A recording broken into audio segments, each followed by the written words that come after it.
जब पब्लिक को दिखेगा ब्रिगेडियर शारदेंदु कि सरकार आपके लिए कुछ कर ही नहीं रही है, तो फिर नाराजगी, ये अनरेस्ट और ज्यादा बढ़ेगा। अभी पीओके का एग्जांपल ले लीजिए।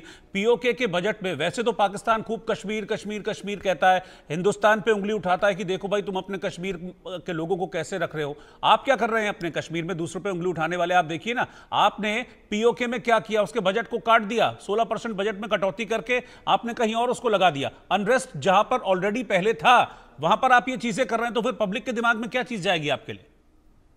देखिए, सबसे बड़ा जो रीजनल डिस्पैरिटी होती है वो कैसे जनरेट होती है? क्यों बलूचिस्तान के लोग पंजाबी मुस्लिम को इतना डिटेस्ट करते हैं? हाँ। क्यों पीओके आपसे अलग होना चाहते हैं? क्योंकि आपका जो रीजनल डेवलपमेंट है वो बराबर नहीं है। वो एक किसी प्रांत को आप प्रमुखता देते हैं, पूरी की सेना का रिक्रूटमेंट आप वहां से करते हैं, बाकी लोगों का रिप्रेजेंटेशन जीरो। जब इस तरीके का डिससेटिस्फैक्शन सेट इन होता है तो नेशन ब्रेक करता है। इसी वजह से ईस्ट पाकिस्तान आपसे लग हुआ। आपने ईस्ट पाकिस्तान में जिस तरीके से एट्रोसिटीज की, उनके डेमोक्रेटिक वैल्यू, वो इलेक्शन जीतो, उनको प्राइम मिनिस्टर नहीं बनने दिया गया। तो जब इस तरीके की चीजें आप करेंगे और इतने ब्लेटेंटली करेंगे तो जनमानस अपने आप को चीटेड महसूस करता है। यही हम्म। वजह है बलूचिस्तान के एजिटेशन की। और जो पीओके में चल रहा है, देखिए 16% बजट आप कम करके आपने कहां दिया? ऑब्वियसली आपने पंजाब या अपनी सेना में दिया होगा। इस तरीके की जब बजट कटौती करेंगे जहां पे ऑलरेडी बहुत ज्यादा डेवलपमेंट होने का स्कोप है, वहां पे आपने स्वतंत्रता के बाद से आज तक कुछ काम किया ही नहीं।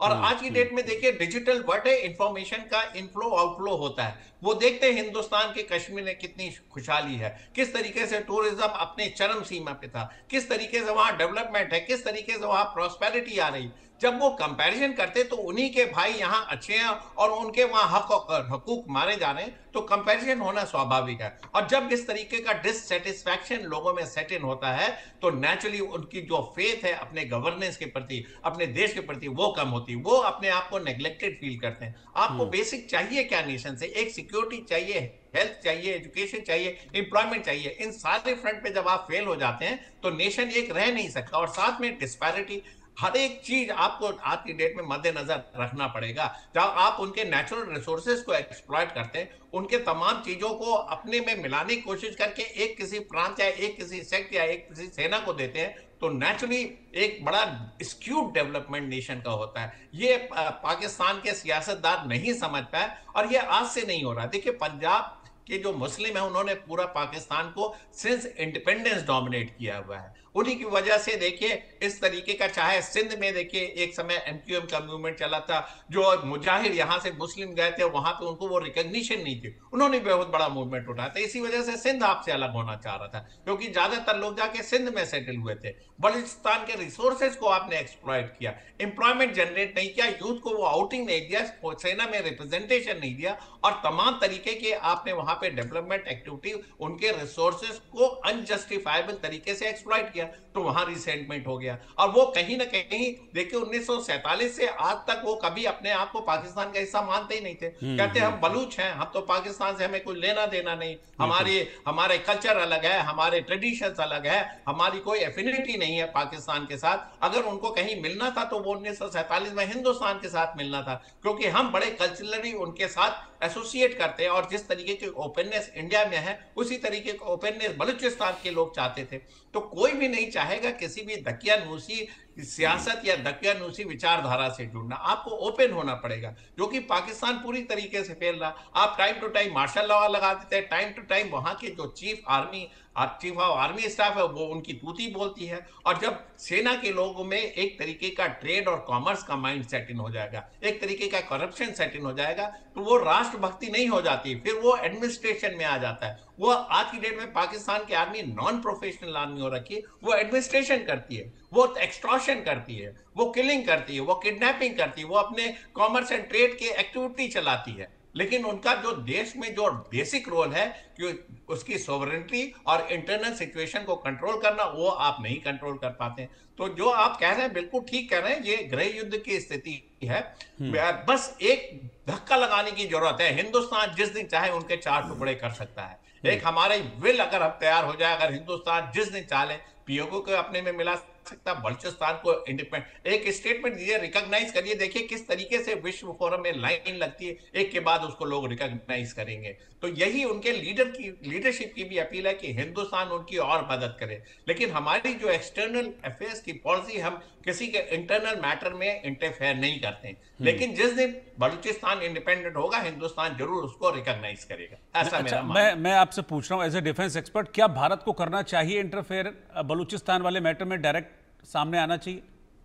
देखिए, ये मेरा बड़ा पर्सनल ओपिनियन होगा। हाँ। मेरा मानना है कि अगर बलूचिस्तान के लोग आजादी की गुहार लगा रहे हैं, they are at the verge of independence, तो हिंदुस्तान को उनके आजादी में मदद करनी चाहिए। इसके वजह बता रहा हूं कि एक बहुत बड़ा रीजन जो है बलूचिस्तान का, उसका बॉर्डर हिंदुस्तान से जुड़ता है, और जब बलूचिस्तान हमारे फेवर में आएगा तो ये सारा का सारा बॉर्डर पीसफुल हो जाएगा।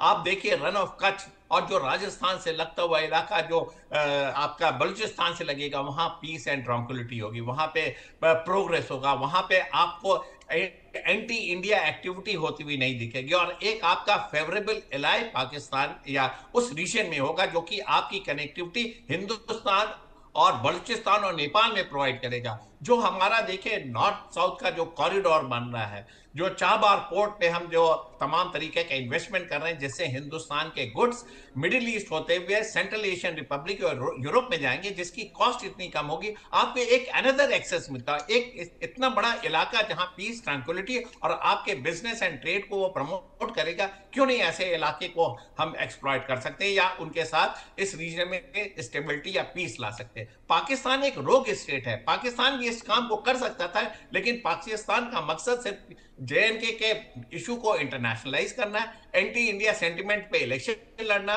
और हिंदुस्तान में तमाम तरीके की आतंकवादी गतिविधियों को बढ़ावा देना है। अगर पाकिस्तान अपने रास्ते को अमेंड कर लेता और तरक्की की राह पे चलता है, एक सोच बदलता है, तो डेफिनेटली पाकिस्तान वही सारे काम कर सकता था जो हम उम्मीद कर रहे हैं कि बलूचिस्तान कर सकता है। लेकिन पाकिस्तान की फितरत ऐसी है कि आजादी के बाद से आज तक अगर वो एंटी इंडिया की बातें नहीं करेंगे तो शायद वो सत्ता में नहीं रहेंगे। अगर पाकिस्तान की आर्मी तमाम तरीके के टेररिस्ट ऑर्गेनाइजेशन को नहीं सपोर्ट करेगी तो उनको एग्जिस्टेंशियल खतरा है, उनका एग्जिस्टेंस खत्म हो जाएगा, क्योंकि बाकी चीजों में तो वो फेल्ड हैं, उनके हाथ से एडमिनिस्ट्रेशन चला जाएगा। वो जो आज की डेट में पाकिस्तान में नंबर 1 की सर्विस बनी हुई, वो मार्जिनलाइज होते हुए देखेंगे। ये सारी चीजें उनकी लीडरशिप को एक्सेप्टेबल नहीं होगी, और एक ट्रेंड बनता है। देखिए पाकिस्तान के मिलिट्री लीडरशिप ने देश में हमेशा से राज किया है, चाहे जो सी भी पॉलिटिकल पार्टी पावर में हो।